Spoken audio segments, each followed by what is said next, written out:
Hello viewers, আপনার ফেসবুকে অযথা বেশি ডাটা খরচ হচ্ছে? তাহলে আজকের এই ভিডিওটি আপনার জন্য। এখন আমি দেখাবো ফেসবুকে ডেটা সেভার মোড কিভাবে অন করবেন এবং অটোপ্লে বন্ধ করে ডাটা খরচ আরও কমাবেন। চলুন 1 মিনিটের মধ্যেই সেটিংসটা করে ফেলি। প্রথমেই আপনি আপনার মোবাইল থেকে ফেসবুক অ্যাপে প্রবেশ করবেন। প্রবেশ করার পর একদম উপরের ডান দিকের কোণায় প্রোফাইল পিকচার আইকনের উপরে একটা ট্যাপ করবেন।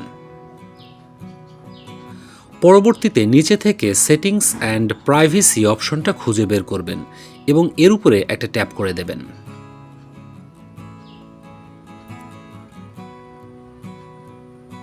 এরপর একদম উপরে দেখুন সেটিংস নামে আলাদা অপশন আছে, এর উপরেই ট্যাপ করে দেবেন। ট্যাপ করে দেওয়ার পর এরকম ইন্টারফেস চলে আসবে। তো এখান থেকে আপনি মিডিয়া অপশনটি খুঁজে বের করবেন।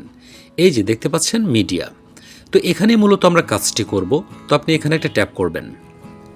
ট্যাপ করার পর দেখুন এরকম ইন্টারফেস চলে এসেছে।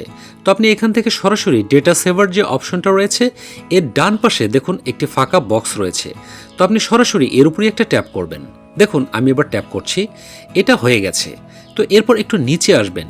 নিচে আসার পর দেখুন autoplay in feeds and stories. তো আপনি এখান থেকে সরাসরি নিচে দেখুন নেভার নামে একটা অপশন রয়েছে। তো সরাসরি আপনি এই নেভারের উপরেই একটা ট্যাপ করে দেবেন এবং এটি সিলেক্ট করবেন। উপরের যে দুটো অপশন রয়েছে এগুলো সিলেক্ট করার প্রয়োজন নেই। তো আমি আবার এটি সিলেক্ট করলাম। দেখুন এই যে সেটিংস সবগুলো কমপ্লিট। এবার আপনি নিশ্চিন্ত মনে আপনার ফেসবুক অ্যাকাউন্টটি ইউজ করুন, এতে দেখবেন আপনার অনেক ডাটা সেভ হচ্ছে।